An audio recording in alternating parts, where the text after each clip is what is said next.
Mm, mm. Con. I'm gonna just read a couple proverbs real quick. Yeah, I about to say you can get started right now. Con. Um, I said read a couple. I don't know. I might get two, maybe one. This is Proverbs chapter 16, verse 3. Proverbs chapter 16, verse 3. It says, "Commit thy works unto the Lord, and thy thoughts shall be established." So a lot of men and a lot of women out here, this is something that they strive for. They strive for their thoughts to be righteous. They strive for their imaginations to be righteous, so on and so forth. They don't want to deal with these lust demons. They don't want to deal with these anger demons and these anger spirits that come upon their mind and overtake them.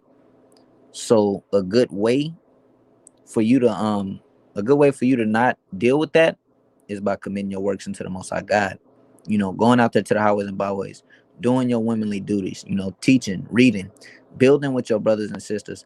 That's a good way that the Lord will establish your thoughts. He will establish your thoughts in righteousness. You may be a brother that fears death. So guess what? Go out there, do the work, and the Most High God may take that fear away from you. It's as simple as that. Because He said it: commit thy works unto the Lord, and thy thoughts shall be established. Now I got another one real quick. Proverbs 16:16. How much better is it to get wisdom than gold, and to get understanding rather to be chosen than silver? So it says it's much better to get wisdom than gold. Why is that? Because gold is something that can be taken away. Gold is something that can leave you in an instant. You can be robbed at an instant of gold, you know. But wisdom, that won't depart from you.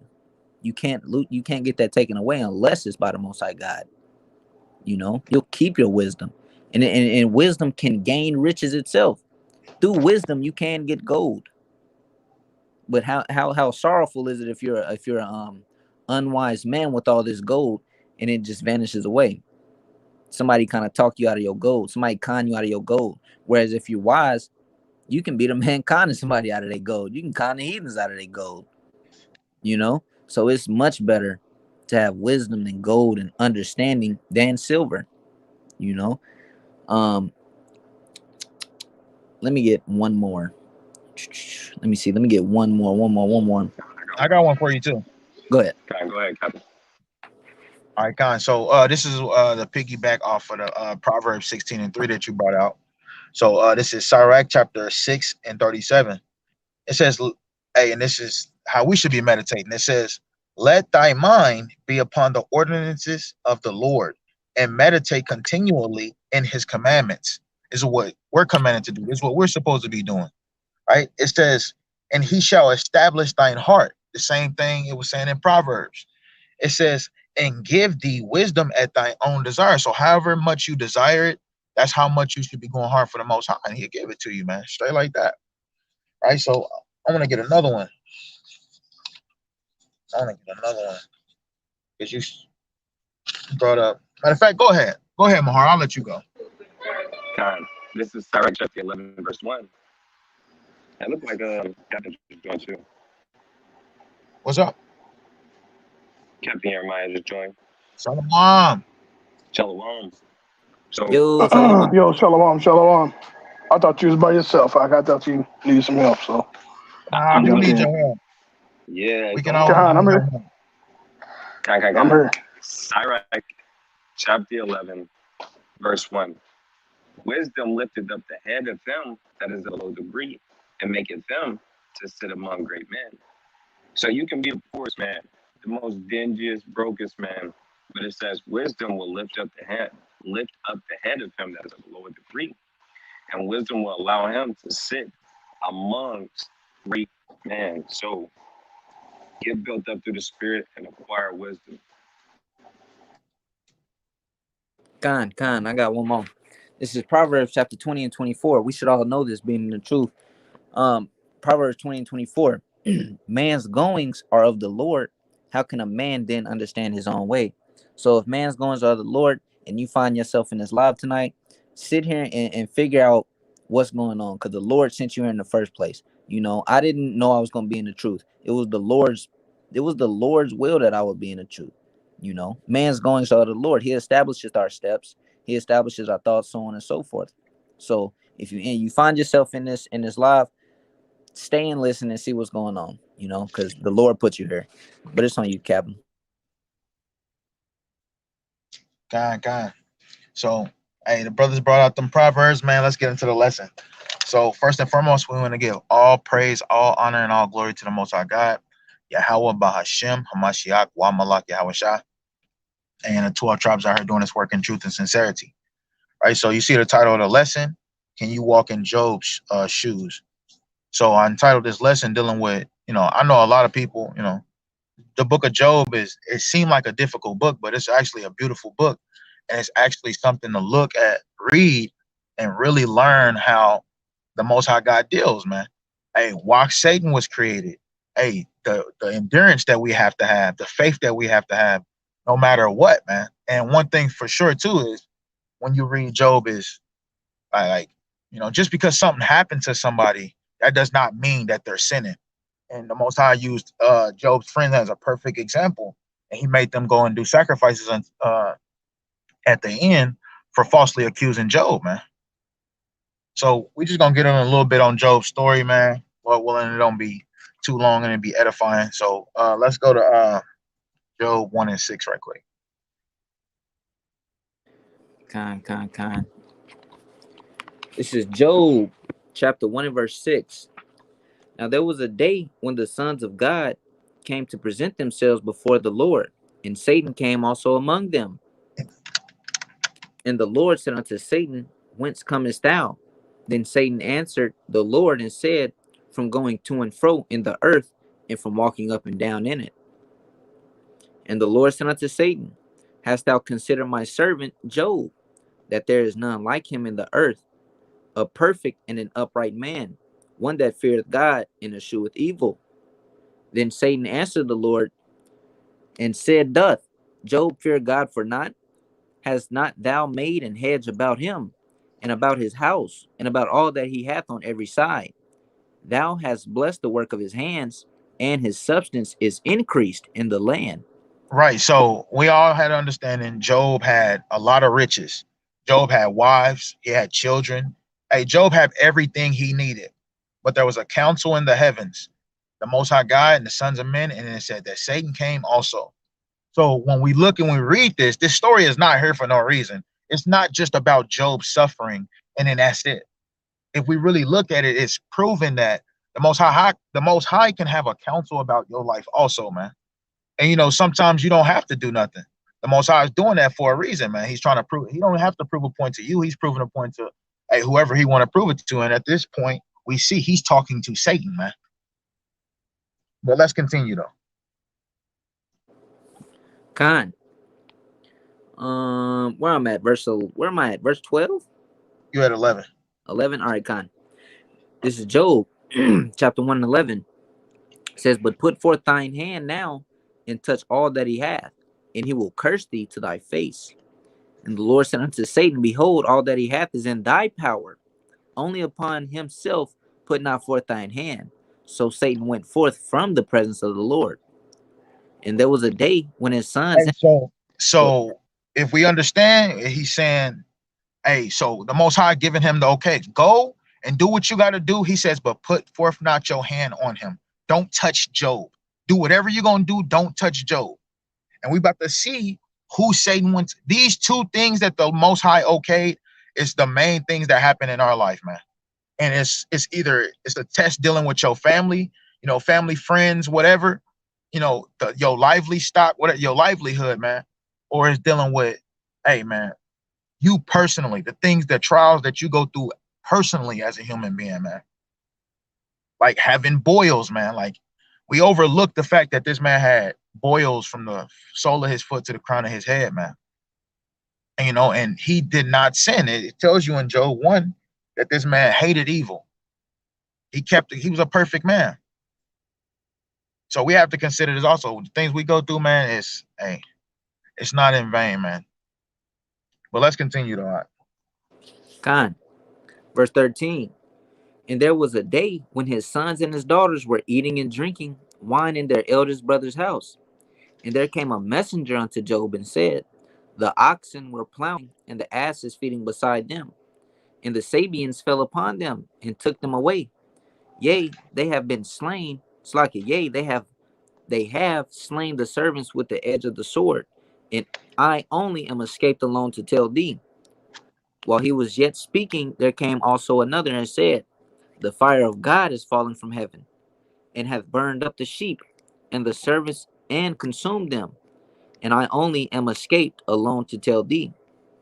While he was yet speaking, there came also another and said, the Chaldeans made out 3 bands and fell upon the camels and have carried them away, yea, and slain thy servants with the edge of the sword.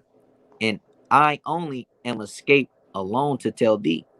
Man, Well, can you just imagine? Can you just imagine, like, this happening to you, man? Like, it's family members coming from out of the woodwork telling you this person got hit by a car that's close to you. Your cousin just got killed. This person, it happened, bro. That would drive you crazy, man. That would drive you real. That's why the Most High don't give us too much, like how He gave Job, man. Man, when I read this story, I don't see like this man. This was a perfect man, and he's a perfect example to learn from, man. All this stuff that was just happening to him, it shouldn't be overlooked, man. It's gonna happen to all of us. But go ahead, y'all got some precepts. Go ahead. verse 18, Job 1 and 18. While he was yet speaking, there came also another and said, thy sons and thy daughters were eating and drinking wine in their eldest brother's house. And behold, there came a great wind from the wilderness and smote the 4 corners of the house, and it fell upon the young men, and they are dead. And I only am escaped alone to tell thee. Man, so his family's getting killed also, man. But remember, Satan can do all this. Satan got busy, but the objective was he cannot touch Job. Right? So this is the first test. Go ahead. Con. Hey, Salakia.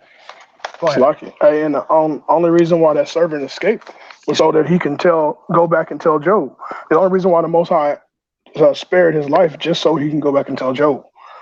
You know what I'm saying? So the Most High can do that. He can. I mean, I seen a video where a tire comes off of a semi and takes out one person, and they're both standing right beside each other. So the Most High can knock anybody off at any time, man, and spare somebody else's life just so they can tell the story. But And it tells you, and hey, that's a beautiful beautiful thing you brought up. But it tells you in Job 1 and 1, it says, there was a man in the land of Uz whose name was Job, and that man was perfect and upright, and one that feared God and eschewed evil. So the Most High had a counsel about doing, like, bro, these are bad things happening to this perfect man. So when, sometimes we look at ourselves and we think we don't deserve something. Like, I know, like, I have that problem a lot. Like, I'd be like, I'm doing it to the best of my ability. Why is this happening to me?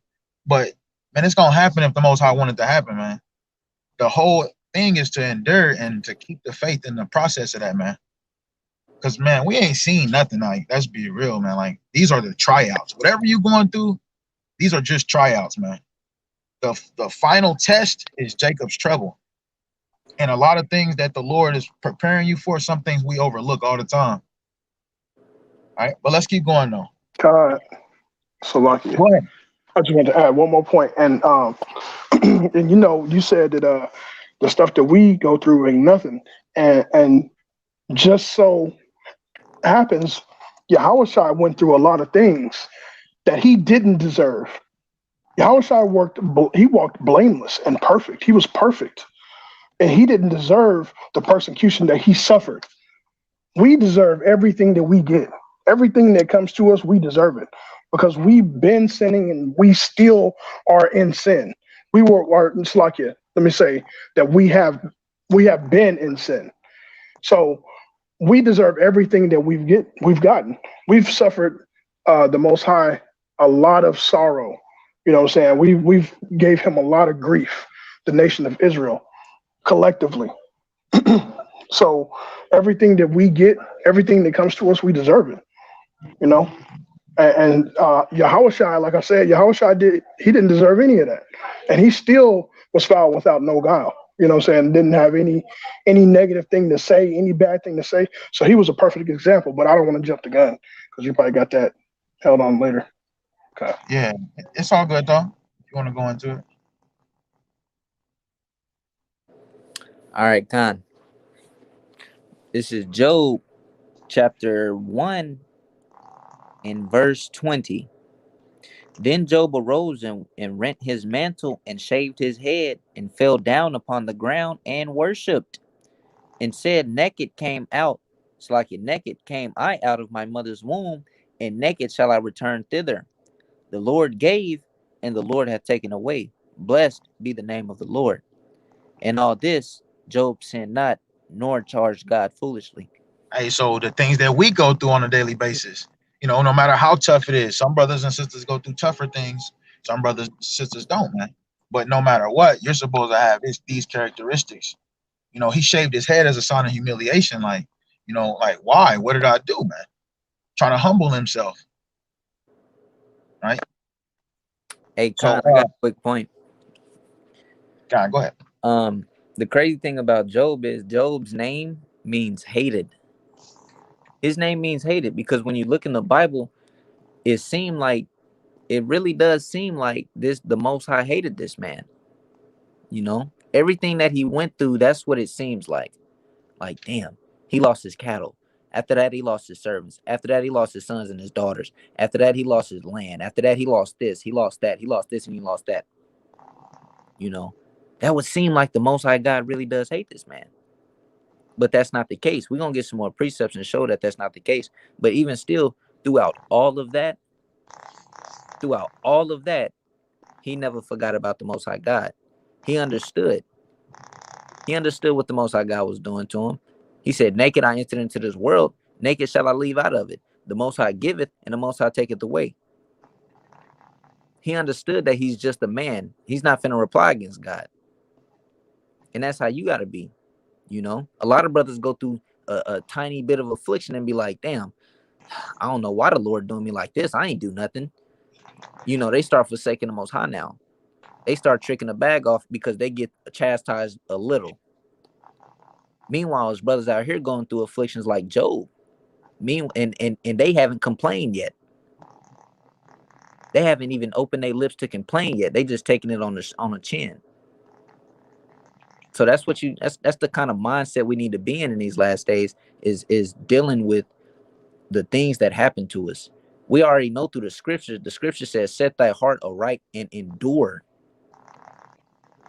It's not endure for a little bit. Don't endure for the first couple chastising. No, endure until the end.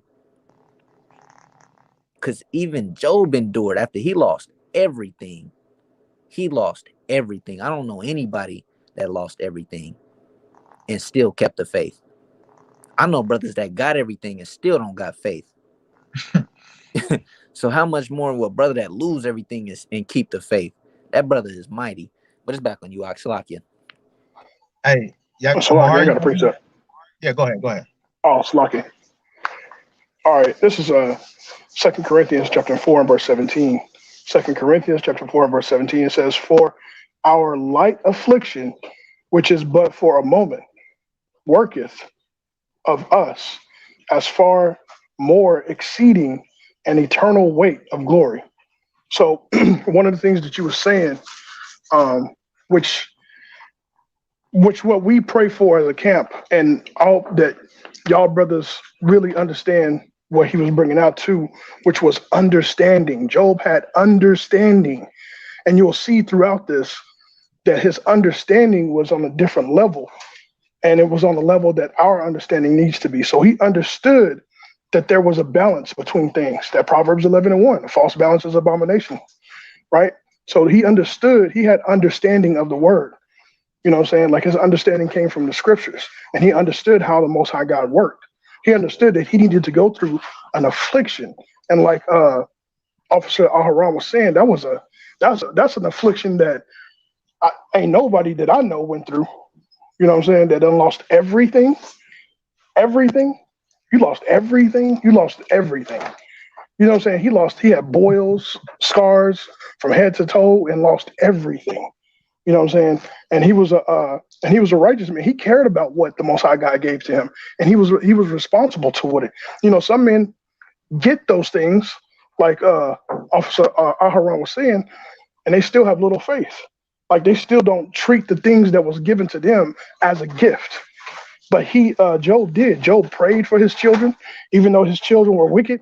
He prayed for his wife. He prayed for those things. He was a righteous man. You know what I'm saying? But he suffered affliction, but he had understanding. So the understanding is what you're gonna need to get through the trials and tribulations that you have. Okay, that's all I got. All right, you got I something? appreciate. Yeah, go ahead. God. Hey, that's the spirit, Captain Jeremiah. That's the precept I was going to bring out. But I got They be two, like that. but I think I might just, it do be like that. And I'm always taking your lessons, so charge that one to the game. But this is First Peter, Right, I was thinking that. chapter 1. First Peter, chapter 1, verse 6. It says, "Wherein ye greatly rejoice, though now for a season, if need be, ye are in heaviness through the manifold temptations." So we're supposed to greatly rejoice because for a season, temptations are coming from all angles. It says that the trial of your faith, and that's what these temptations is for. That's what these tribulations is for. That's what catching hell is all about. It's not meant to utterly destroy the elect. It's not meant to utterly destroy these men who are seeking the Most High God in truth and sincerity. It says it's really for the trial of your faith. So verse 7 says that the trial of your faith being much more precious than of gold that perisheth. So you being put, we all know, everybody should know this. Fire and water is two purifying elements. Water purifies things, it cleans things, but also fire does the same. And one thing about gold, even when it comes to diamonds, you put it under pressure, you put it under trials and tribulations to take all of the undesired elements or metals out of it. Same thing with gold. You put it in fire, you taking out zinc, copper to really get a pure form of gold. And that's why we getting put through fire, tribulations, temptations, fighting demons, catching hell. It's to build, it's to purify us, to make us clean, to make us precious. It says, though it be tried with fire, might be found unto praise and honor and glory at the appearing of Yahweh Shai Mashiach.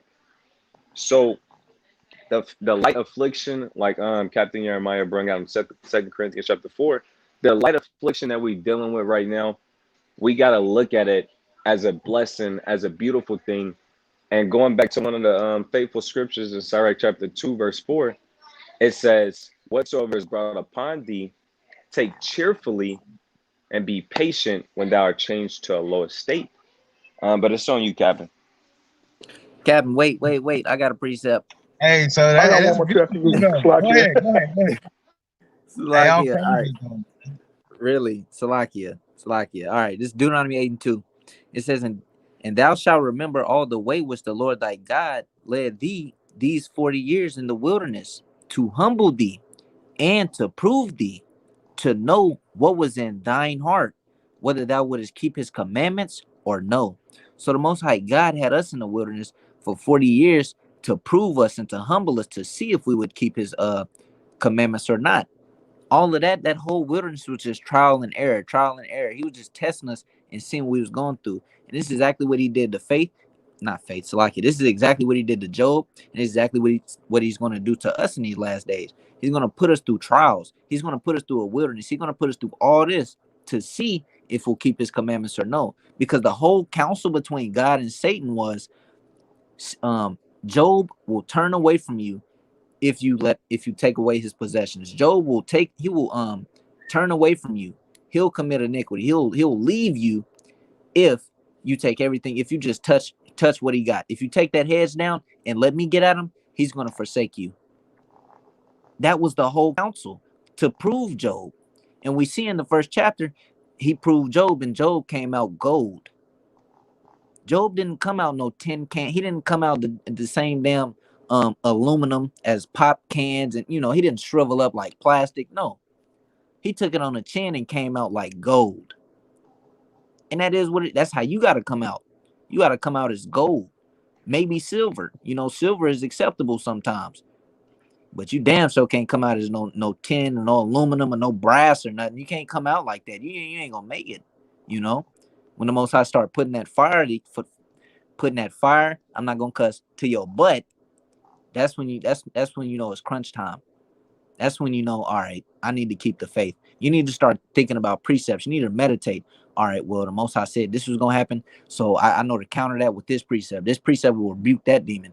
All right, well, damn, I can't follow the truth. I can't do this. He told me that this was gonna happen. It's gonna be faithless times. It's gonna seem like the Most High not with me, but I just gotta be there. I gotta know that the Most High with me. I gotta know through all this the Most High with me. You can't forget that. Never forget that, because it's gonna be times where it's like, damn, I'm by myself. Did the Lord forsake me? It's gonna be times like that, and you gotta always remember, the Lord did not forsake me. Throw up His name and keep the faith, man. That's what it's about. But it's on y'all. It's on y'all, Captain. Salakia, if I may, real quick. Hey, it's on you. It's on you. Salakia. Go ahead. All right, Khan. What I was gonna say is, everybody knows about the Lion of Judah and how a lion does not back down from anybody. He is the king of the jungle. He's not backing down from anybody. You have to have, it talks about that in Jeremiah chapter 1, the last chapters of Deuteronomy. It talks about how Joshua, he was told to be courageous. And then in the book of Joshua, the first chapter, he told you, be very strong and courageous. Hey, when David was finna die, he told Solomon to be strong and show yourself a man. You have to have the utmost confidence. It's on you. You can't look at nobody. Look, nobody else's faith is going to be able to save you. Nobody else's courage is going to be able to save you. You have to be building and exercising your faith. You got to do whatever it takes, because the Most High God not dealing with brothers and sisters who, when it comes crunch time, they really not gold. They really not a diamond. They really was zinc. They really was. You gotta have you gotta know. You cannot be guessing. You have to know that the Lord got you. You think when Elijah was raining down fire from the sky, he was guessing if the Lord was going to do it? No, he knew.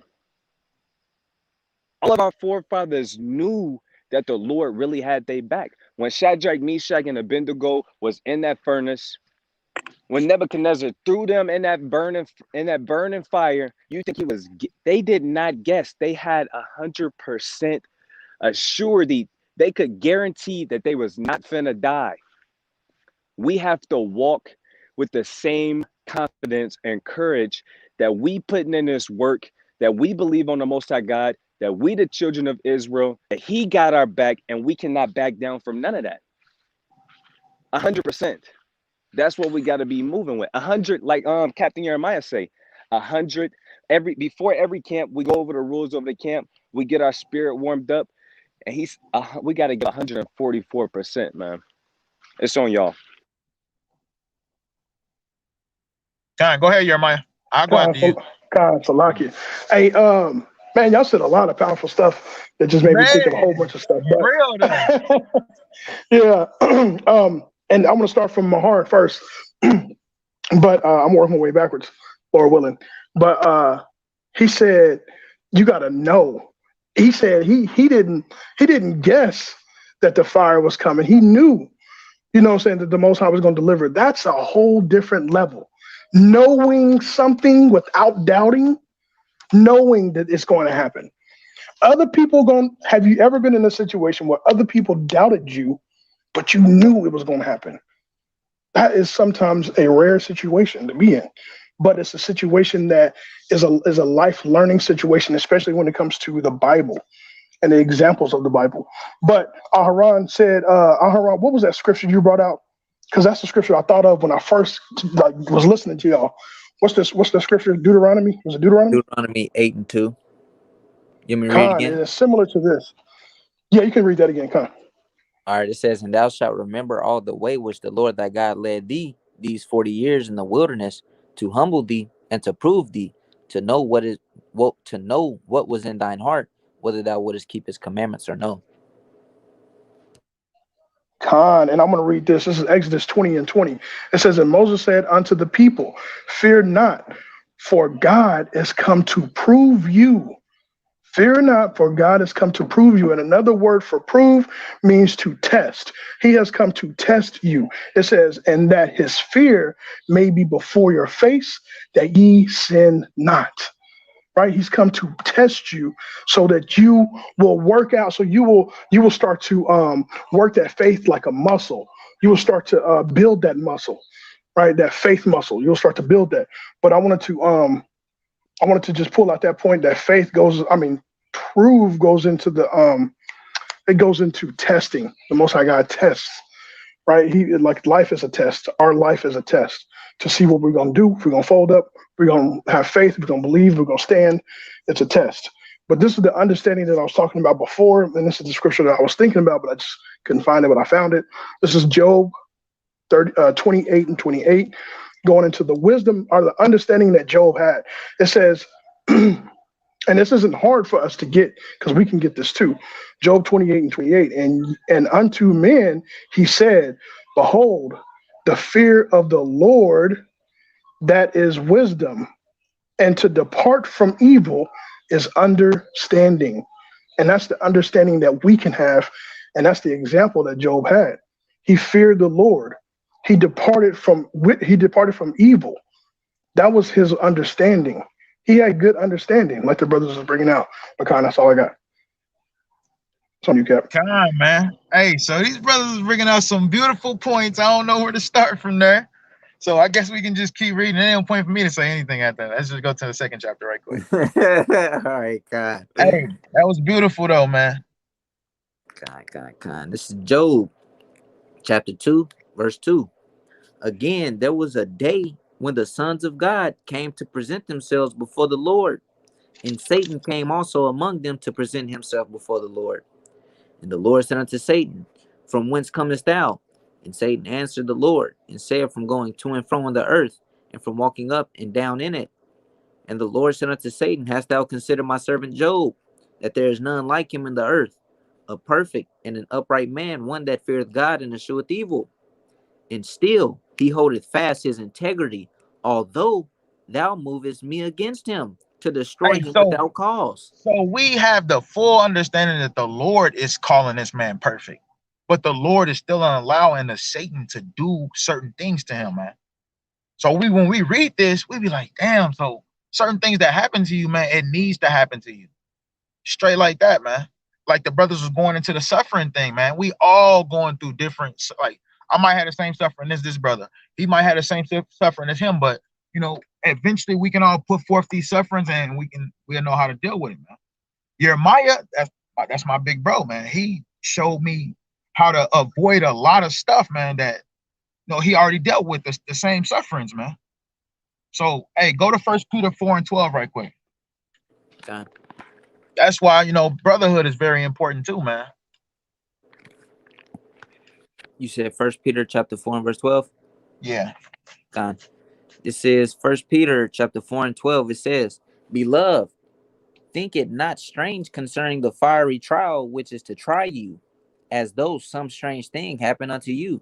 Right. So, hey, it says, though some strange thing is happening to you. Because some people, they look at the suffering that they go through. Like, take Job for an example. Like, you would be embarrassed to even come outside. You would be embarrassed to come to camp. All that if you had boils from your crown to your sole of your foot, man. But you would look at that as a strange thing. You're the only one going through that, but you're not. That's the fact of the matter. Don't look at these things as strange. Whatever you going through, somebody been through it. Somebody done did it already. And they can give you the strength to get through it too. Lord will. But I'm gonna read it again. It says, "Beloved, think it not strange concerning the fiery trial which is to try you." So it's part of your suffering, man. Whatever it is. In fact, let me get another one. Joe. Let me get this. Cyrax 40 and 7. I'm gonna start at 8. It says, "Such things happen unto all flesh." So the things I'm about to read, it happens unto all flesh. Everyone. Nobody's exempt from this. It says, "Both man and beast, and that is sevenfold more upon sinners." It says, "Death and bloodshed, strife and sword, calamities, famine, tribulation, and the scourge." So all these things, they're gonna happen to all of us in different ways, man. But it's at the end of the day, though, we're not supposed to look at this strange. It's all a test, man. Like me, Jeremiah, and Hezekiah, we went through the same thing at one point in time, man. Recently, it's a spirit, Satan. He's coming at us with the same mechanism that we're reading. So I can hold on 1 second. You good, I ain't gotta look at that right now. All right, God. So, Khan, man, hey, man, whatever you're going through, you're not the only one going through it at the end of the day. So let's go back to Job. God, this is Job chapter 2 and verse 4. "And Satan answered the Lord and said, Skin for skin, yea, all that a man hath will he give for his life. But put forth thine hand now and touch his bone and his flesh, and he will curse thee to thy face." And right. So it says in verse 4, "And Satan answered the Lord." This is what Satan said to the Lord. "Skin for skin. Yeah, all that a man have, he will give for his life." That's why Yahushua said, go to that in Matthew 10, where Yahushua said, "He that loses his life shall find it." So this is the understanding that Satan got. So when he comes to you, Satan already know what to do. He like, bro, you're going to be scared of your life. So, if you be in a situation like that, that's what the brother was saying. Like, have some integrity, man. Whatever it happens, man. Especially when you read, chapters like First Maccabees 7, about the woman and the 7 kids. We're supposed to really learn from these stories, man. Go ahead, though. God, this is Matthew 10 and 39. "He that findeth his life shall lose it, and he that loses his life for my sake shall find it." Right. So read it again slow. Dang, Salakia, I dropped it. This is Matthew 10:39. "He that findeth his life shall lose it." Right. So how like people on earth, they be trying to find their purpose on life. That's what Yahushua saying. If you try to find your life here on earth, he said, you're going to lose it. How are you going to lose it? Because it's not going to mean anything. It's all vanity. You find it, like it says, what profit is it a man to gain the whole world and lose his soul? So you find your life, you're going to lose it. Go ahead. "And he that loseth his life for my sake shall find it." Right. So this is this is beautiful why Yahushua came, because he gave us the understanding on these kind of things. Like what Satan had the understanding on, hey, a man he gonna do whatever for his life. Yahushua like, hey, don't worry about your life. I got something better afterwards. This is where our faith come in. We have to believe these words. Because Job had it, man. But go ahead. Let's get back to Go ahead. So like also people that come into this truth, man, they think that their purpose, and I know we've all kind of like said this before, their purpose is, they think that their purpose is going to play basketball or going to the NFL or becoming the next doctor or a lawyer. First of all, those gifts are supposed to be brought to our nation to build our nation, right? First of all. So you thinking that you come into this truth and you understanding, thinking that you're going to be the next best lawyer or the next best doctor in America. But the Most High God had other plans for you. And those other plans are for your purpose to do the will of the Father and to build the nation of Israel. We got to utilize the tools that we have to build our nation, right? So that purpose is following the law, statutes, commandments, having faith in His Son, and using your gifts to build the tool to build the nation. Okay. Just so the new God, brothers and sisters understand that too. right. Very, very important, man. That's very important. Whatever trait that you was in when you was in the world and the Most High pulled you in the truth is useful, man. You do it for the ministry, man. So let's keep reading though. God, this is Job chapter 2 and verse 5. It says, but put forth thine hand now and touch his bone and his flesh, and he will curse thee to thy face. So whatever happens to our body, first it was his substance. Everything he worked hard for, that got taken away from him first. So that could happen to you. That's one example. Now we're dealing with him personally, his skin. So he says, put forth thy hand now and touch his bone and his flesh, like jack him up. That's where the boils come in. You know, the fevers that he was having. You know, scraping, happened to scrape pus off his arms. Stuff like that, man. Right? But let's go ahead.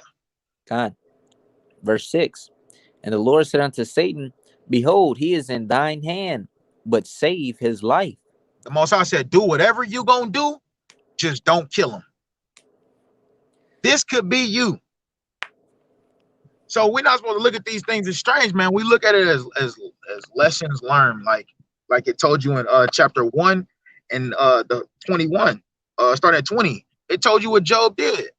Job went and before the Most High, you know, like how we supposed to do. Not curse the Most High, not think the Most High not dealing with us all the time just because these things happen. But you got something? If not, go ahead. This is also a cut to a lot of these people that think, you know, that look at the Bible in a mythological way. You know, Satan ain't fighting against the Most High. You know, Satan worked for the Most High, and this is obvious. This is plain as day in the scriptures. You know, so it's just be logical, be practical when you're dealing with the Bible, man. That's all I wanted to say. But Job 2. Go ahead. Hey, I was gonna say go ahead though. Go ahead. All right, God. Job 2, verse 7. So went Satan forth from the presence of the Lord and smote Job with sore boils from the sole of his foot unto his crown. And he took him up. That's scary, man. No matter who you think, I don't care how much faith you got. It's still scary. It is scary, man. Having boils from the top of your head to the sole of your feet. And it ain't like he was like this just for a couple days. He was like this almost through the whole thing, because we can go into the 32nd chapter and prove that he still had it. And his friend was telling him, in fact, go to 32 and 33 and 15, I believe it is. 33:15. You said 33? Yes, sir. Joe. 33 and 15. Matter of fact, hold on. Let me see. Hey, can I make this point real quick? Go ahead. We're gonna start at 19. Hey, and go ahead. Okay. Hey, people might forget what a boil feels like and look like, but boils they take a cool little minute to heal. You know what I'm saying? Like they got that water underneath the little bubble under the skin.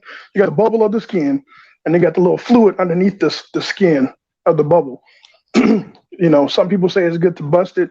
Some say it's good not to bust it. But then whatever the case may be, like my pops, he's got boils on his forearm from, I don't remember what it was, but he burnt himself and he still has boils. I was like, dang, it takes a long time for the thing to heal. But that's still painful. And then on top of that, you got the scab that you got to go through too. So he had it from the top of his head to the soles of his feet, man. That's pain. That is pain. Man, I don't know. Like I said, I don't remember last time anybody ever had a boil, but man, that's some pain right there he went through. And when you look at it, you'll be like he's Satan. Why would he do boils? So this proves like little stuff that happened in your life, you know, little stuff like that. We look at it as little, but you know, something like boils or something like, bro, that's Satan. It's clear. That's what he's doing to Job, man. So when we run across these things, we gotta know who we dealing with. Like that's one thing I say this camp is good at, man. They good at identifying demons, man. They be like, yeah, that's a demon right there. Like, and they be on point about it, man. For real, spiritual discernment, man. You gotta know when Satan is coming to bother you. You got something? I got this, just Job. agreed. All right, Khan, get that. This is Job chapter 33 and verse 19. He is chastened also with pain upon his bed, and the multitude of his bones with strong pain. Right. So this is his friend. This is one of Job's friends. You know, he had like 3 or 4 friends, and they was all given throughout the book. They was all giving their reasoning why what was happening to Job, why it was happening to him. Right. And at the end of the day, they was all wrong because even the Lord said he was a perfect man. But this is one of the reasons they was given in the 36. What I'm proving in the 33rd chapter is that he still had this happening to him. That's why they're talking about it. But go ahead. And you know, you got to look at this. This don't all happen in 1 and 2 days and or a week or a month, bro. This takes time to happen, man. But go ahead. Verse 20. So that his life abhorred bread, and his soul dainty meat. His flesh is consumed away, that it cannot be seen, and his bones that were not seen stick out. Hey, so we see. Did you start at Start at 19. Okay, start at 19 one more time. Salakia. This is Job chapter 33 and 19. He is chastened also with pain upon his bed, and the multitude of his bones with strong pain. Right. So this right here, when you go into the word chastening, it goes to bring evils upon. So he says he is chastened also with pain upon his bed. It's taught he's giving the explanation on what was happening to Job. He said, this is, stuff like this. This is what happens, when you sinning against God. They all thought he was sinning against God, man. But go ahead. Verse 20. So that his life abhorreth bread, and his soul dainty meat. Right. So, when you sick, especially that sick, because he had a fever also. It wasn't just boils. He had a fever. When you that sick, you don't want to eat nothing. So this is what he's breaking down to him. Go ahead. His flesh is consumed away, so that it cannot be seen, and his bones that were not seen stick out. Right. He's getting anorexic, skinny, man. Go ahead. Yea, his soul draweth near unto the grave, and his life to the destroyers. Right. Go ahead. If there be a messenger with him, an interpreter, one among 1,000, to show unto this man his uprightness. So this is another counsel that's going to happen in the heavens. They have a counsel on your life, whether to save you or not. If some things you do go through, like a life or death situation, like they got cancer, something like that. There's another counsel over your life, is whether to save you or not. Because if you go into this word in verse 23, that the word messenger goes into angelos, which goes into angel. So it's talking about an angel. It says, I'm gonna read it again. It says, if there be a messenger, an angel with him, an interpreter, one among 1,000, to shew unto man his uprightness. Right. So let's continue. Let's get a little bit more context and I'll break it down. Verse 24. Then he is gracious unto him, and saith, deliver him from going down to the pit. I have found a ransom. See?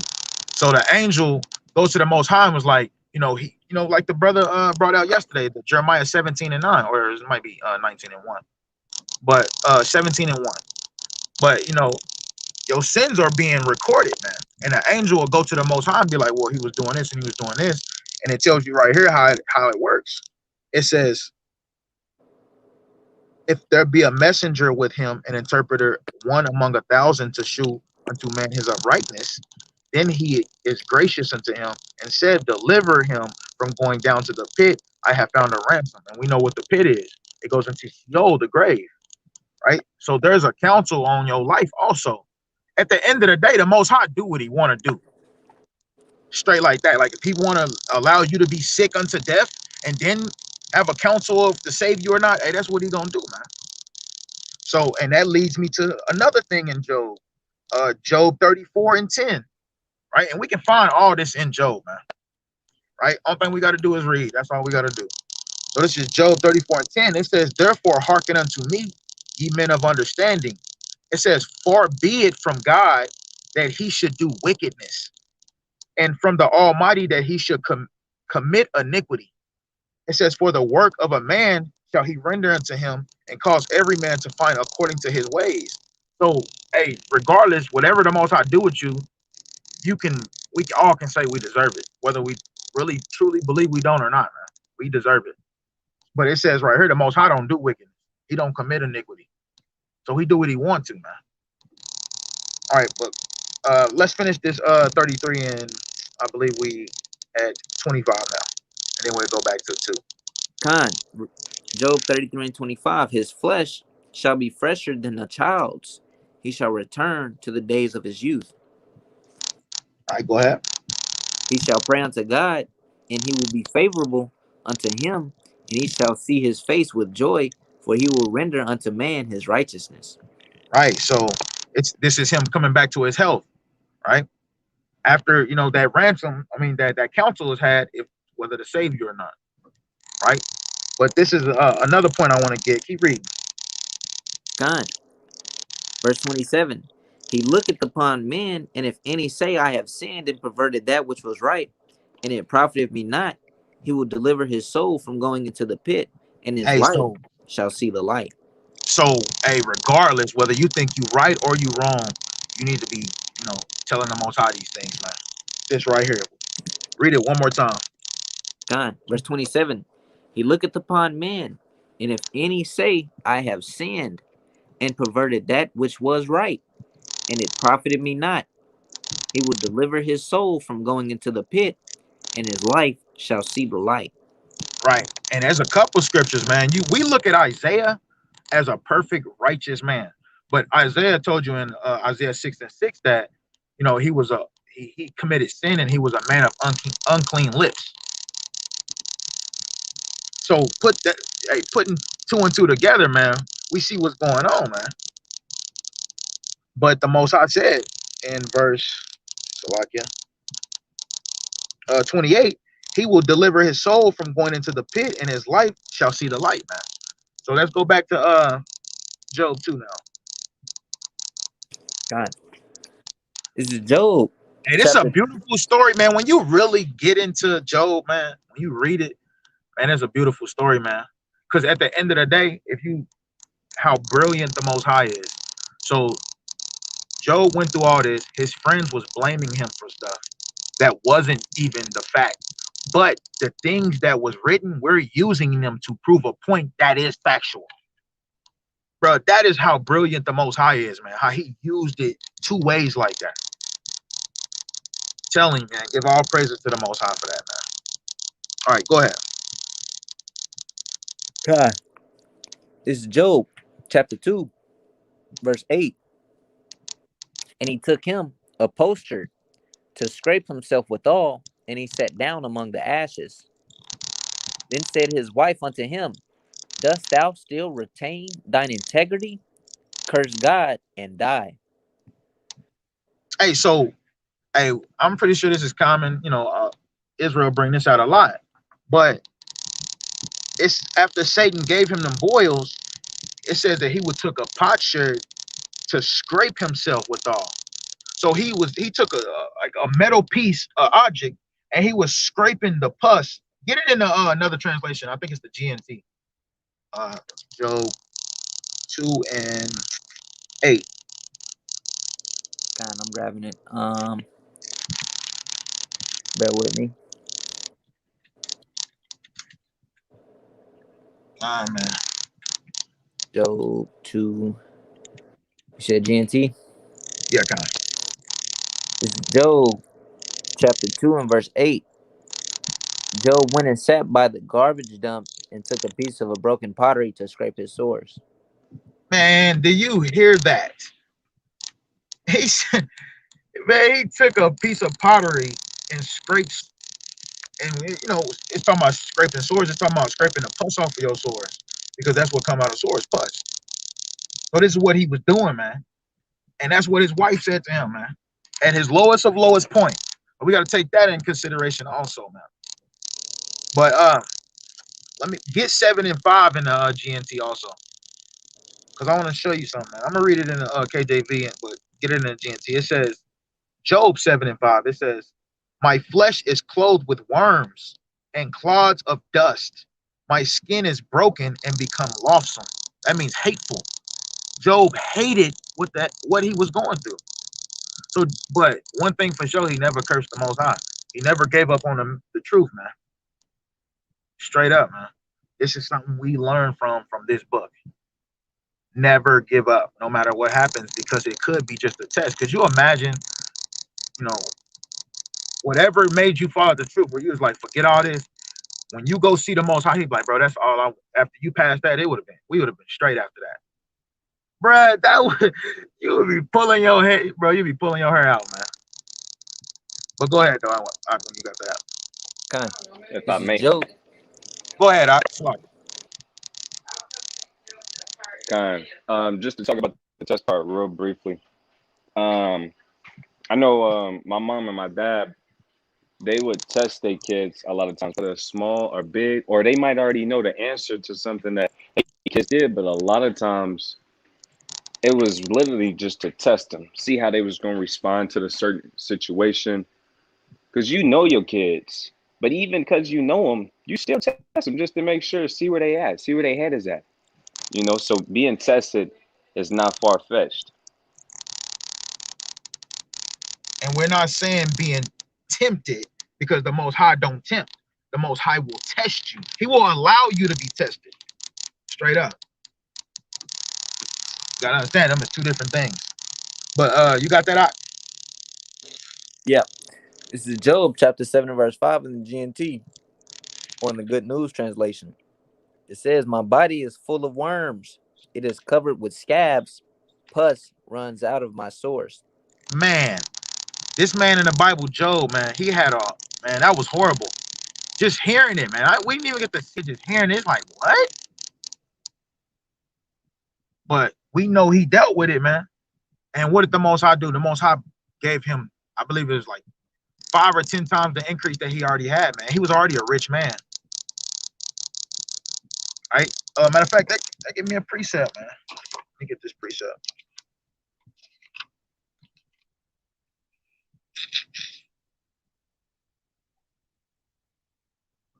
I know I got that one.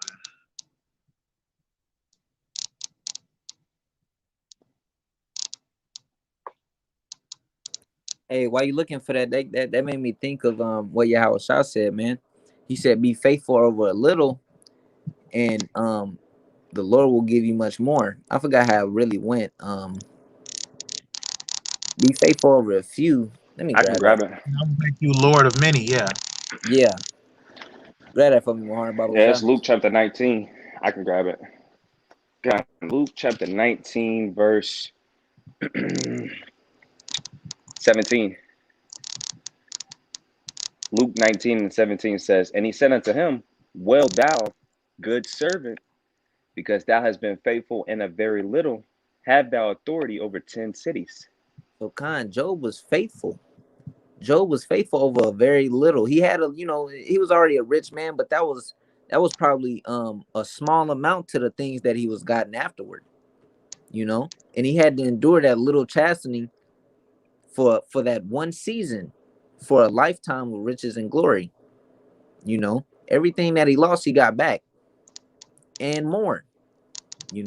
So that just goes to show that the Most High is faithful. He won't let you, he won't suffer you to be tempted over what you're capable of. Let me grab that real quick. Hey, while you grabbing that is a perfectly saying whatever you going through, that is what you're supposed to go through. The Most High, that's easier said than done. A lot of people, that's why I don't have some of the lots, other brothers and sisters have. But the Lord looks at you, like you can deal with it, you can handle it. Hey, and grab that parable too that you sent me the other day. Remember? I think it's Luke 7. You talking about the debtor? When Yeah. man, yeah, grab that. I'm gonna grab this real quick. This is 1 Corinthians chapter 10 and verse 13. "There hath no temptation taken you, but such as is common to man. But God is faithful, who will not suffer you to be tempted above that ye are able, but will with the temptation also make a way to escape, that ye may be able to bear it. So Job, he was able to deal with all this hardship. He was the man that was able to deal with it, because I tell you right now, if this hit me, I don't know if I could deal with it. I might smoke myself. I don't know. You know what I'm saying? I don't know how I would deal with this. Only the Lord knows. So the Lord is going to give you these trials and tribulations, and give you things that you're able to handle.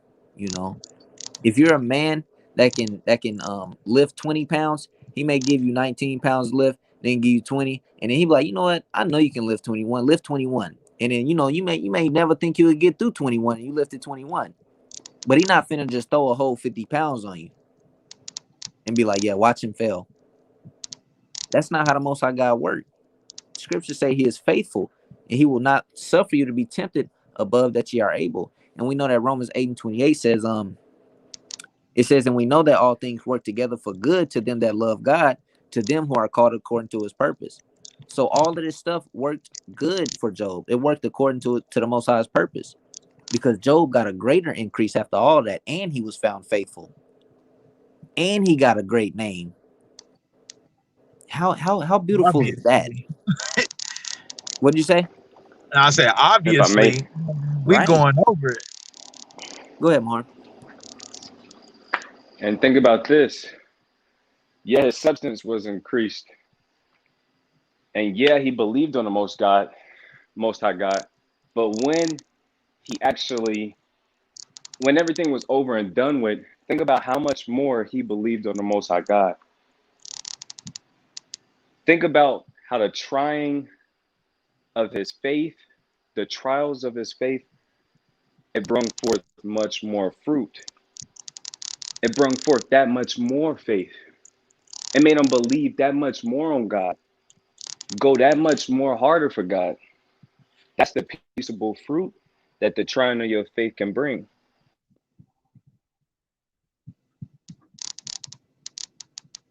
Back on you, Captain. Oh yeah, Salakia, I sorry. need to start saying, yeah, I yield the floor, Salakia. Yeah, I'm used to you saying that. All right, guys. So let's go. Let's get that Luke 7 right quick, and then we'll get back to the story. Luke 7, and we're gonna start at 41, because this proves something, man. You know, there's a saying in the world. You know, there's no scripture that actually said it, but the similitude that we're about to read from this saying is, the Most High gives his strongest battles to his strongest soldiers. All right, go ahead. God, this is Luke 7:41. There was a certain creditor who had two debtors. The one owed 500 pence and the other 50. And when they had nothing to pay, he frankly forgave them both. Tell me therefore, which of them will love him most? Simon answered and said, I suppose that he to whom he forgave most, and to Salakia, and said, Salakia, let me read it again, verse 43. Simon answered and said, I suppose that he to whom he forgave most. And he said unto him, Thou hast rightly judged. Right. So that goes into what this parable is saying is, you know, the things that, you know, you might have a tougher battle than that other person. So that means that you fighting those battles more than what he had or she had, it proves that you love God more. That's what this parable is saying, man. If you got bigger battles than this person and you dealing with them and they don't have these many battles, it's because it's a test to prove if you love God more. And at the end of the day, whatever test it is, you better pass it. We better pass it, right? Because you got these trials within this, but the test is life. Life is the test. This is what happened in Job's life, and it was all a test, man. We just read it. It was a test from the Most High and Satan. If he would curse the Most High to his face, we cannot sit here and say that we perfect, man, who, you know, like as Job was, man. So we ain't better than Job. Satan gonna come pull up on us too, straight up. All right, but let's get back to it though. Yo, You I got gotta, something? yeah. Yeah, go ahead. I remember I was watching something way long time ago back when I was in middle school. I was watching these Edomites, They was climbing Mount Everest, I believe. Well, whatever the highest mountain is, the cold mountain is high. And they was climbing that, and this one Edomite couldn't make it, and he didn't make it. And at the end of it, he said, F God. He couldn't make it up to the highest mountain on his own will, so he said F God. He didn't go through anything that Job went through. He didn't even go through no trials, tribulations, none of that. He didn't make it to the mountain, so he said F God. You don't want to be that brother or sister that's lacking that much faith, or has found to fail, during your trial, and you don't pass it. You don't want to be that brother or sister. If you don't pass, that's on you. Don't look at God. That's on you. You didn't stock up on enough faith. You didn't stock up on precepts. You didn't have that in the back of your head that maybe, okay, I need to think of a couple precepts to get out of this situation, or I need to think of this, or how can I do this, or how can I do that? You don't want to be that brother or sister at the end of it all that says F God. Don't be that person because you fail. That was ridiculous. When I seen that as a kid, I understood how wrong that was. I was like, oh hell, this brother going off. I didn't know Edomites was wicked or nothing, though. So I was just like, dang, that's crazy. He's gonna do that. But now I understand why he said that. He's an Edomite. You know what I'm saying? So that was just crazy. Back at Job though, Job 2 or Job 3? Yeah, kind. So yeah, you can go ahead. What? Job 2 or Job 3? We already finished 2, right? No. We didn't. Are we on 11?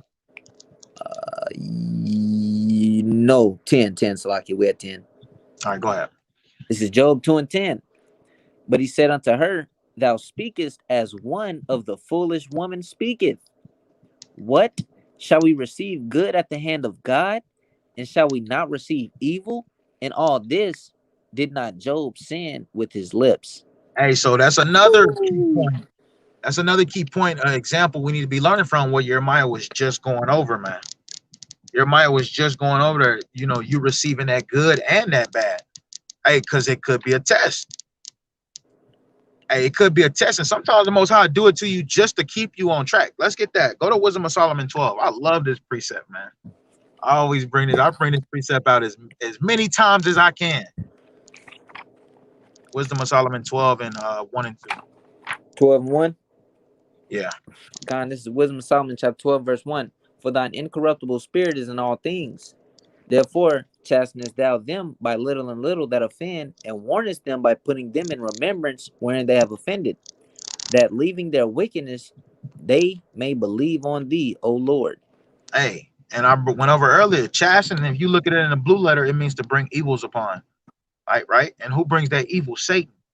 So, like, it could be a test for you. The Most High probably approves Satan, Satan probably comes to him like, yeah, you're doing kind of good, but I'm telling you, he'll crack if you let me do this. And next thing you know, something happening in your life.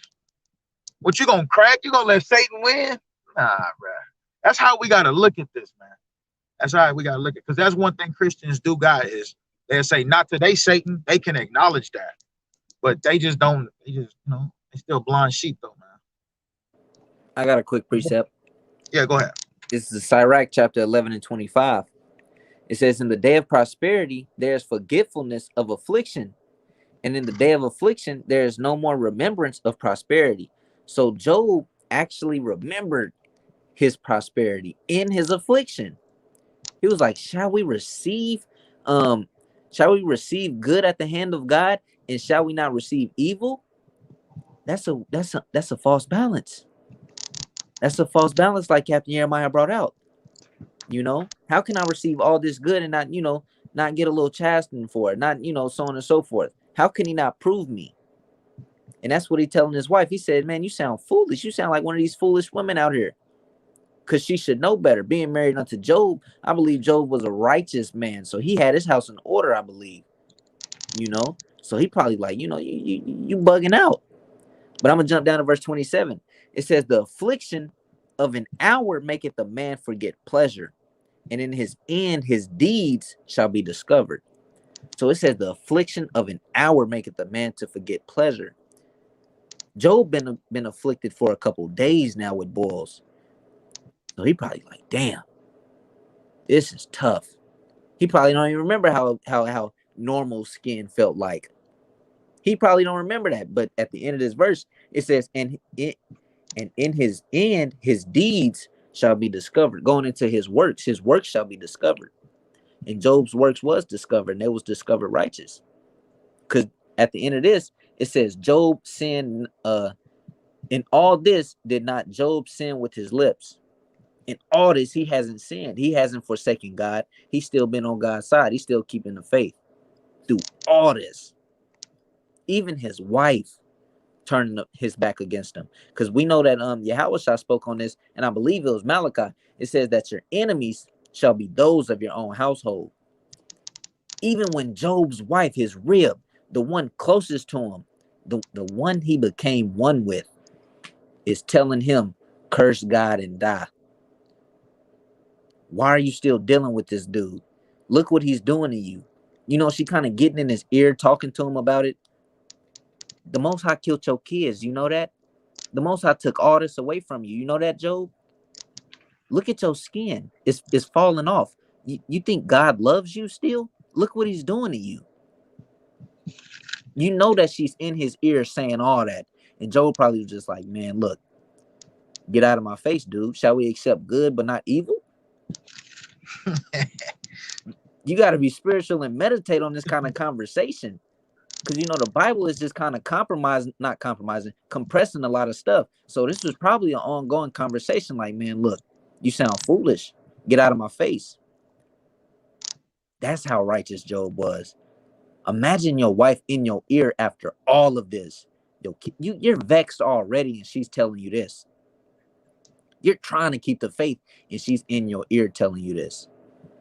God, righteous. I'm not righteous. Job was righteous. Job was crazy.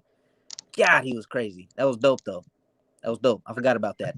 And this is a beautiful story to read, man. Hey, there's way more. We ain't gonna be able to touch on everything, but bro, there's so much I can bring out of Job, man. You know, man, this is a beautiful book to learn from, man.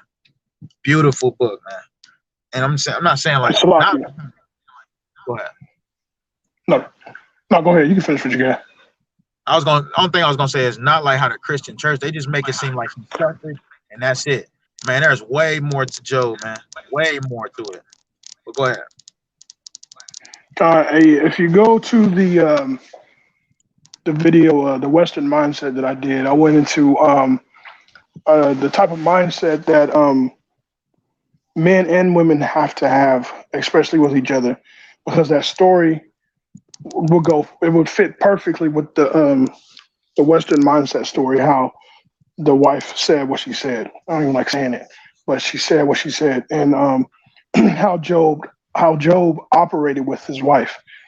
Also, there is a righteous way for a woman to try to correct her husband, and Abigail showed a really good example, a perfect example of how to correct her husband, and how she went about doing it.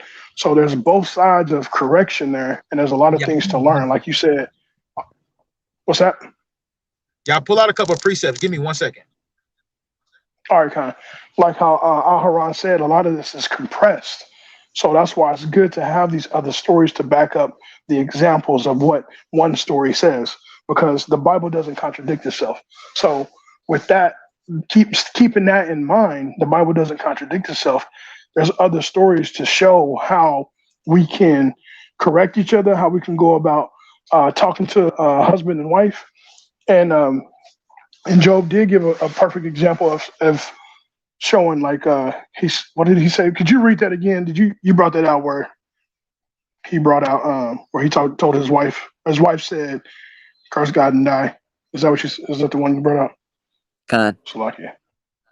You can get that. Khan, this is Job chapter 2 and verse 9. Then said his wife unto him, dost thou still retain thine integrity?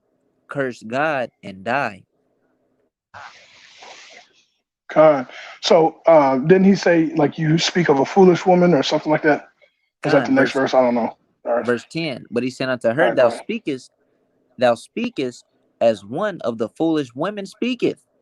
What? Shall we receive good at the hand of God, and shall we not receive evil? And all this did not Job sin with his lips?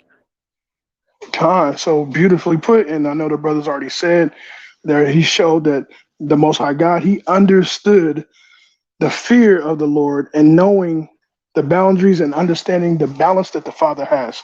The Father has a balance. You know what I'm saying? So he should receive good and receive evil both at the hands of the Father. So he knows that he's going to have to suffer, and he knows he's going to receive good things. His wife not having that understanding, thinking that she should have, that Job should only have good things come to him. She not having that understanding. He corrected her and showed her that we shouldn't just receive all good things. That would be an abomination unto the Father, and he's not going to do that. But also another thing that Job had was this. Wisdom of Solomon. As a matter of fact, let me get one of y'all brothers to pull this out because y'all better readers than me. Officer Mar, are you there? Khan, I'm her king. Khan, can I get you to get Wisdom of Solomon 8 and 7? You got to use Yes, brother's sir. strengths. You know what I'm saying? Khan, you know Wisdom of his Solomon team. 8 and 7. Khan. Wisdom of Solomon, chapter 8, verse 7.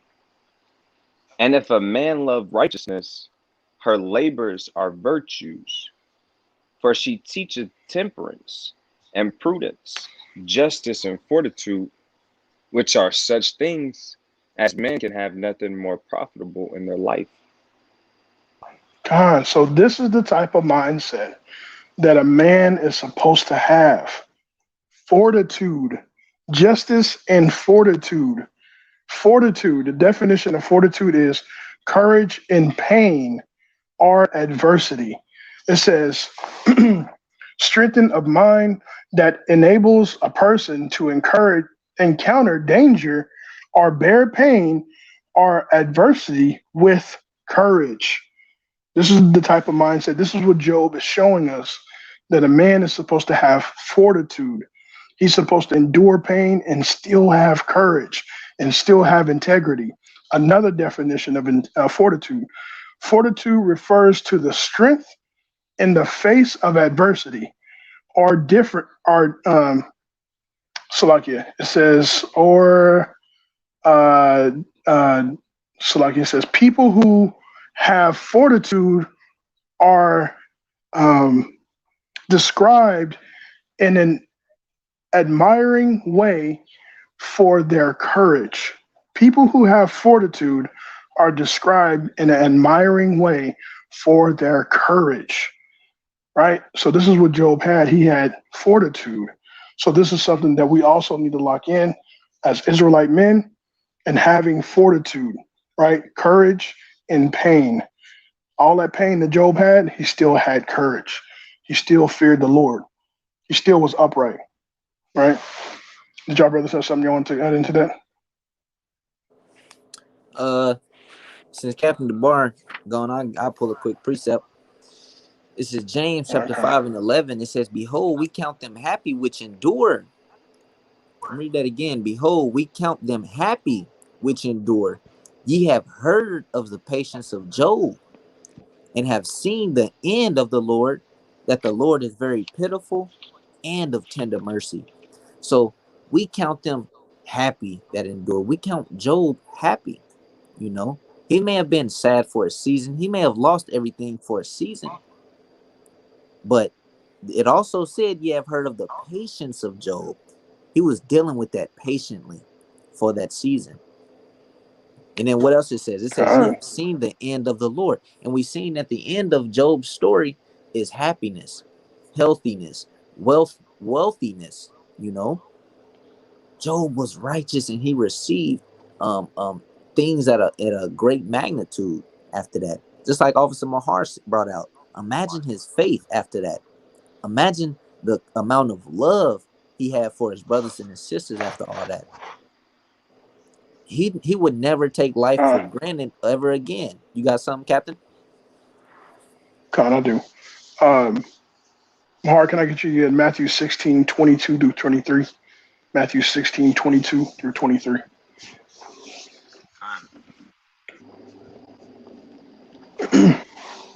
This is Oh, Matthew. Salakia, let me give you a little brief. Salakia, let me give you a little brief overview.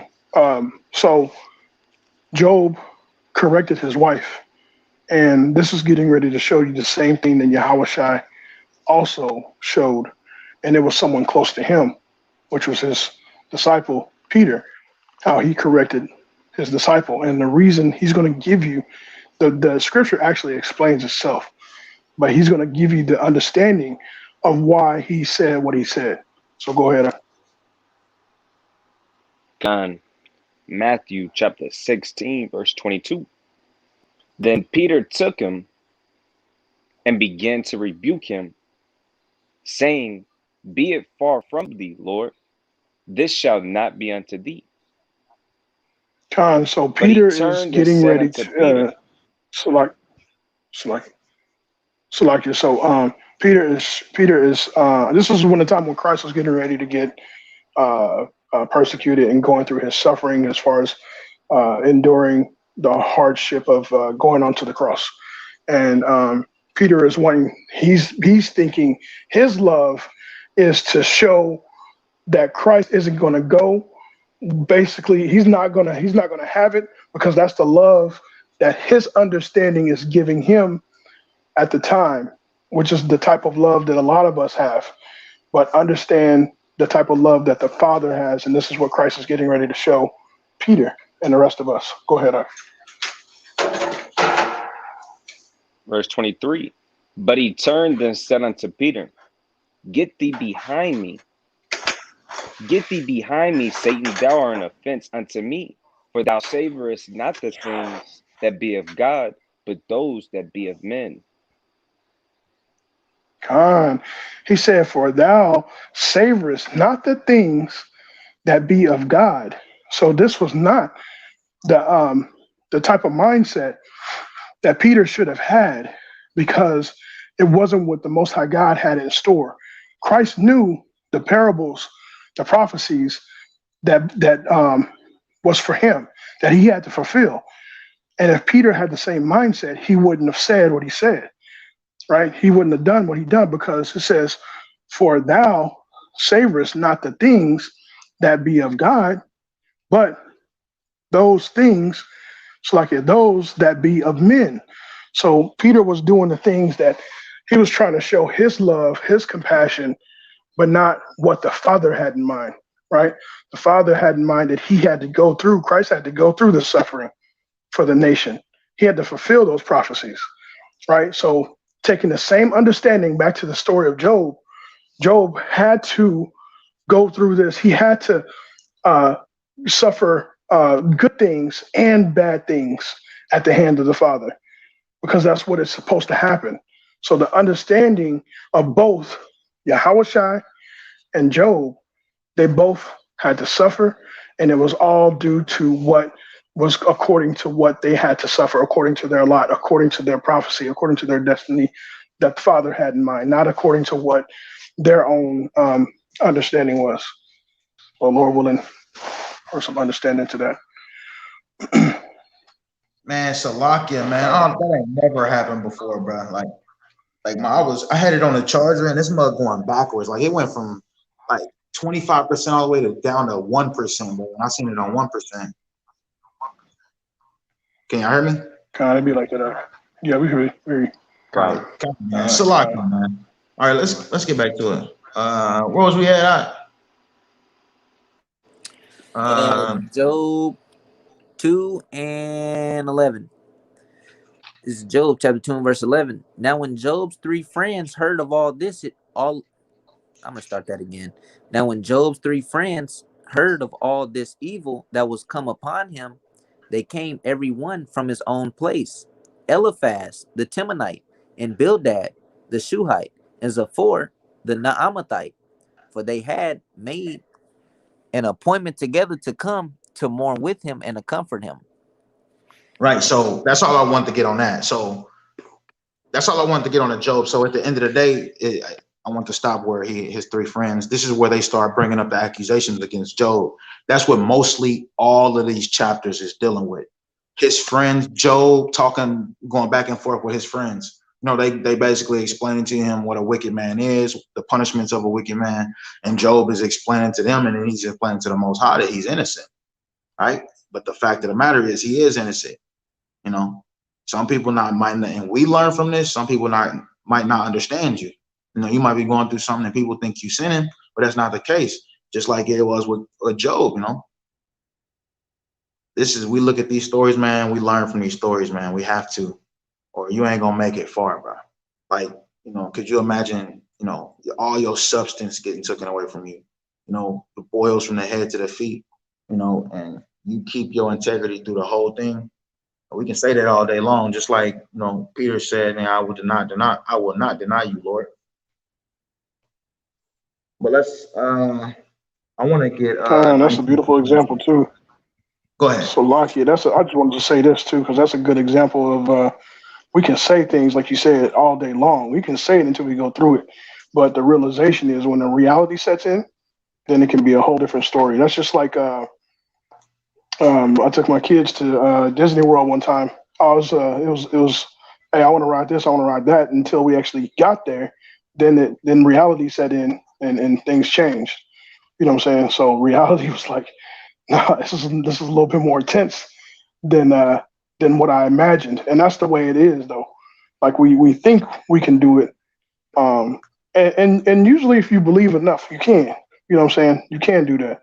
But if you go through what I'm trying to say is I'm getting tired, my voice is going out, Salakia.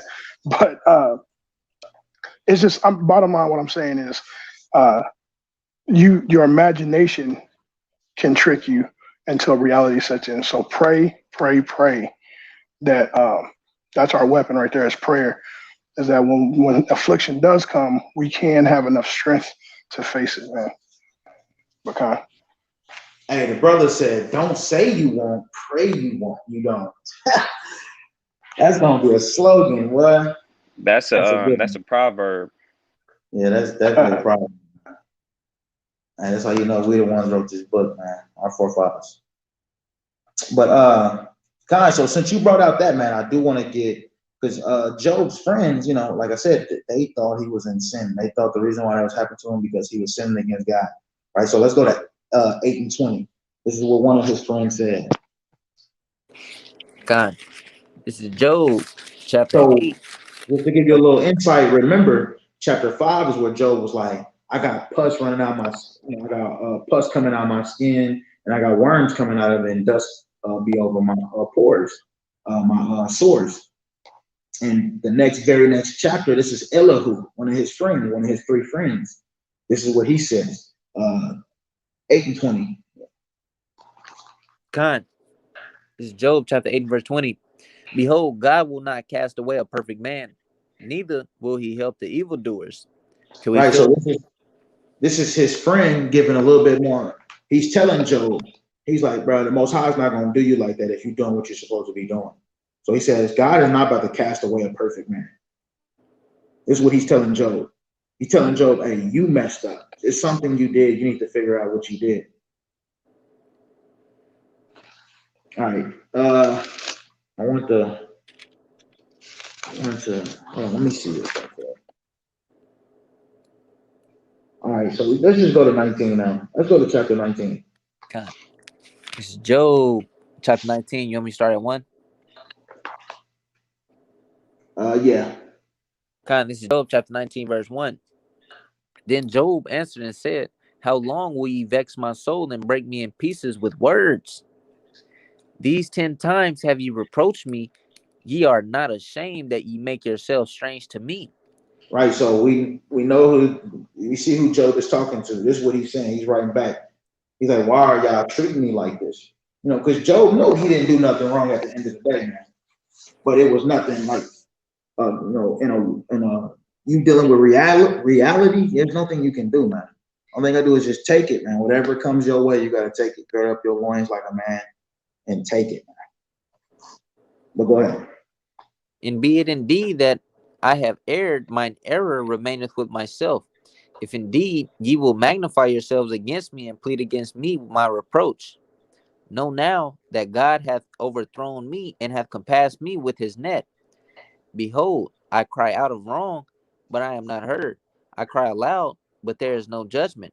Hey, so at the end of the day, this might be you in this situation. You crying and you looking for help, man, but nobody's there to help you, man.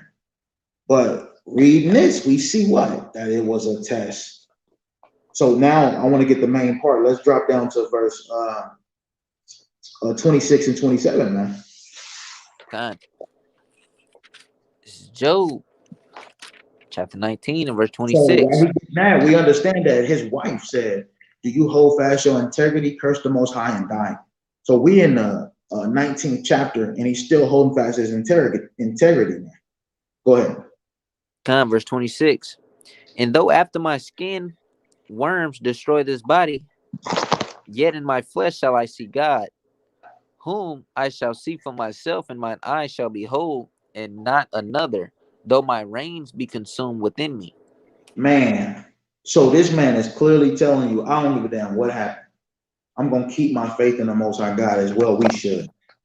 So reading this again, it says, and though after my skin worms destroy this body. So this is two different times where it was a accusation. I ain't gonna say accusation. It was a statement that him having worms in his skin. So not only pus, worms coming out of his skin. And the brother just sent in the chat another translation. It said maggots. So it was more, a little bit more going on.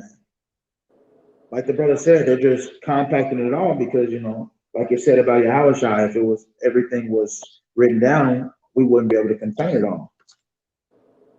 I think it's the last chapter in John, the last verse, last chapter, last verse.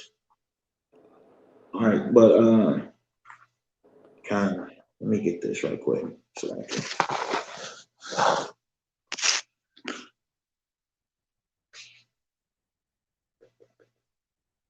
All right, so y'all got something else? If not, I'm gonna just get this. Wow, man. All right, kind. So go to Likewise. John. Go to Romans 8:5. Romans. Yeah, word. God. A couple precepts in Job. Let's jump around a little bit now. I only got like one or two more precepts, bro. You said Romans 10 and what? 8:35. Oh, shoot. Salakia. Romans 8 and 35. It says, who shall separate us from the love of Hamashiach? Shall tribulation or distress or persecution or famine or nakedness or peril or sword? Man. So if you go and Google all those words, ain't nothing good about those definitions, man. So Paul is saying, who's going to separate us from the love of Hamashiach Yahushua? Shall these things? And we, you know, what is it? 2 Corinthians, where Paul was going through the shipwreck and all that. I don't know if y'all brothers know. I ain't read 2 Corinthians yet, so I don't know. It kind of is a precept in Yeah, Paul 2 Corinthians chapter 11. Yeah, 2 Corinthians 11, man, where he's telling you, man, all the things that he went through, and he never gave up on the Most High. And we see when we look at Job, Job never gave up on the Most High. This is what we learn too. We can learn also from Job's story, man. Never gave up on the Most High. All right, but let's keep reading on Romans 8. Verse 36. As it is written, for thy sake we are killed all the day long. We are accounted as sheep for the slaughter. Right, that's how things seem, right? Go ahead. Nay, in all these things we are more than conquerors through him that loved us. Hey, so if you got the Most High on your side, you can conquer whatever he puts in your way. Like I said, man, we can always go back to Job. Could you imagine have boils from your crown to your foot? And, you know, you tell yourself the Most High God got me. You still got to go through that persecution. You know, people ask me, what's this? What happened? You must have sinned against God. You supposed to be a man of God. Hey, they have no idea what's going on. Right? Well, go ahead. Verse 38. For I'm persuaded that neither death nor life, nor angels, nor principalities, nor powers, nor things present, nor things to come, nor height, nor depth, nor any other creature shall be able to separate us from the love of God, which is in Hamashiach Yahushua, our Hey, Lord. he said, I'm persuaded. Paul is fully persuaded in his mind, and we should be fully persuaded in our minds also, man. You should be like the brother, man, Mar, you just brought that out. You should be fully persuaded. There ain't no guessing. Right? You got to know, man. You have to know. And like the brother said earlier, let's pull this back up because that was beautiful, man. What do you say? Don't say you won't, pray you don't. Straight up. All right, guys. So let me close out on this one. Let's y'all got something. I don't got nothing. All right, let's go back to Job. Let's close out on this Job. Job 42, and we're gonna start at 7. Hey, so Job 42 is the last chapter in Job, right? So let's see what happened in the last chapter of Job. Khan, you said 42 and 7, right? Yes, sir. Khan, this is Job chapter 42 and verse 7. And it was so that after the Lord had spoken these words unto Job, the Lord said unto Eliphaz the Temanite, my wrath is kindled against thee and against thy two friends, for ye have not spoken of me the thing that is right, as my servant Job hath. Man, so he's straight up. He says, for ye have not spoken of me the thing that is right, as my servant Job had. He's like, all y'all was wrong. All y'all. Well, go ahead. Verse 8, therefore take unto you now 7 bullocks and 7 rams. Go to my servant Job and offer up for yourselves a burnt offering, and my servant Job shall pray for you. For him will I accept, lest I deal with you after your folly, in that ye have not spoken of me the thing which is right, like my servant Job. Right. So that's clear what he's saying to him. Go get you some rams and make a sacrifice. But if you look deeper into it, man, this is a cut on anybody that's saying Job was an Edomite. Why would the Most High tell Job's friend to take these sacrifices to Job? Because Job had to be a priest, man. So he said, take these to Job and he'll make this sacrifice for you. Just like Job did for his children and 1 and I believe 3. All right. But finish the last verse. Con, verse 9. So Eliphaz the Temanite and Bildad the Shuhite and Zophar the Naamathite went and did according as the Lord commanded them. The Lord also accepted Job. Hey, so the Most High accepted them. So what does that mean? After they did the sacrifice, after the Most High healed Job, so you would think like, so what was all that for? It's for the generation we are in now, man, for us to seek this learning, man. When you seek learning, you see how the Most High operates. Most High do what he wants to, man. And some of the things that happen in your life, you can see where where it's coming from. It's coming from Satan, and it could be a test that's on your life, man. It could be a test that's on your life. So I got 2 more precepts. Let's go to Romans 15 and 4. But let's get 2 Ezra 7 and 57. And then when we get to Romans 15, then we'll close out. God, this is 2 Ezra chapter 15 and verse 7. It says, therefore, thus saith the Lord, I will hold my tongue no more as touching their wickedness, which they profanely commit. Neither will I suffer them in things in which they wickedly exercise themselves. Behold, the innocent and righteous blood crieth unto me, and the souls of the just complain continually. Where you, Salaki, where you at? It says 2 Ezra 15 and 7, right? No, 7 and 58. Dang, I did not hear that right at all. It's the 2 Ezra chapter 7 and verse 58. That if he be over 7 and 57. Come on, King. This is 2 Ezra chapter 7 and verse 57.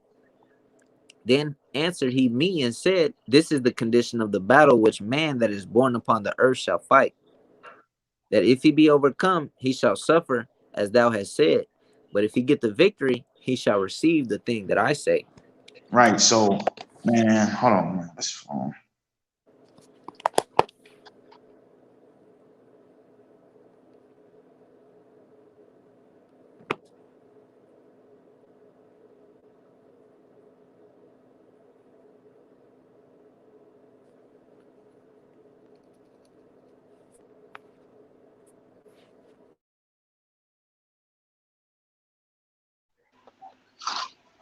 Fuck it. Did he Did he leave? just drop out? He probably dropped out again. Yeah. Hey, read that for me one more time, Mike. Fuck it. Con, this second Ezra chapter 7, verse 57. Then answered he Mhm. me and said, this is the condition of the battle which man that is born upon the earth shall fight. That if he be overcome, he shall suffer as thou hast said. But if he get the victory, he shall receive the thing that I say. So men are going to have to go through the suffering. We're going to have to go through this battle. This is the battle that we fight, right? But if we overcome it, if we can overcome it, which we can, it says all things we can do all things through Christ that strengthens us. So if we overcome this, we will get the victory, man. And that victory is that crown, the incorruptible crown. And that's what we all desire. That's why we in this, that's why we in this, to get that, to win that race, So, Slovakia, do y'all brothers want to answer that?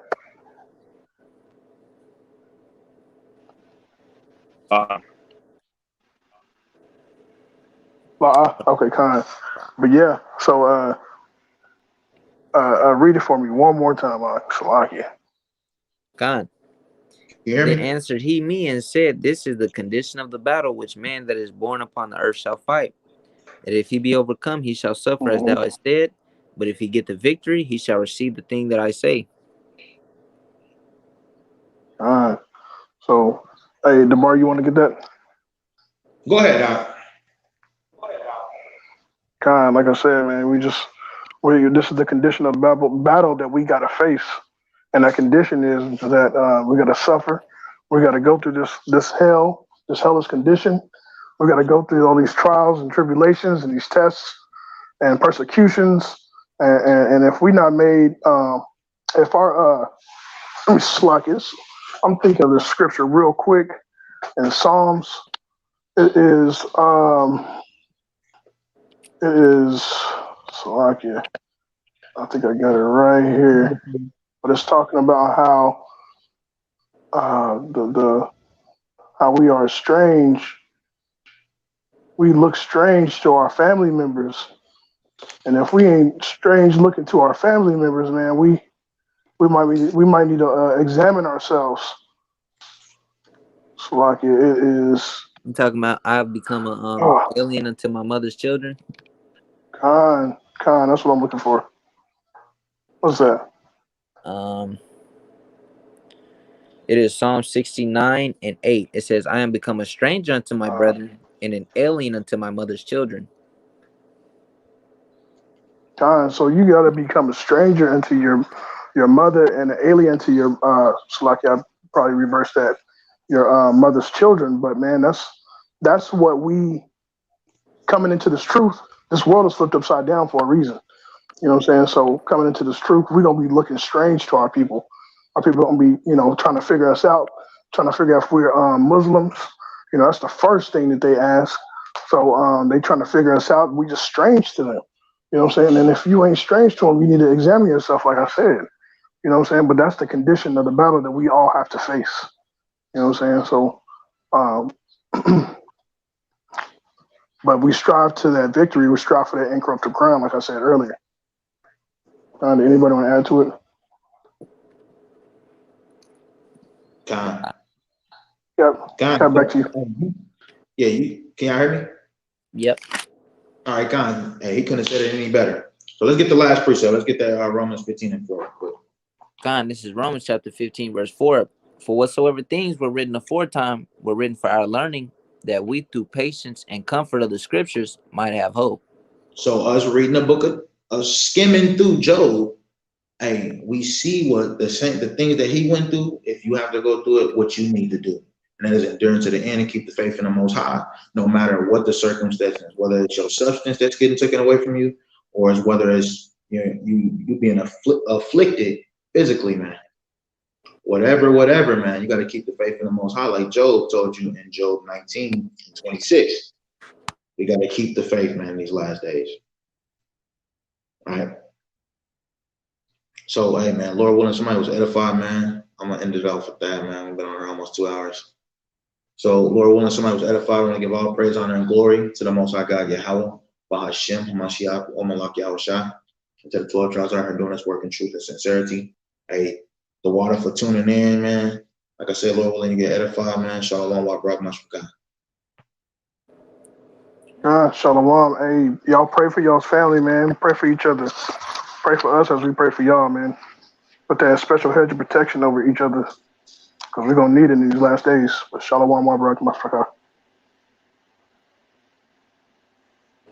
Khan, shalom. Let's get ready for these feast days. Feast of Tabernacles, Day of Atonement, Feast of Trumpets coming up. But other than that, hearty shalom, barakatham.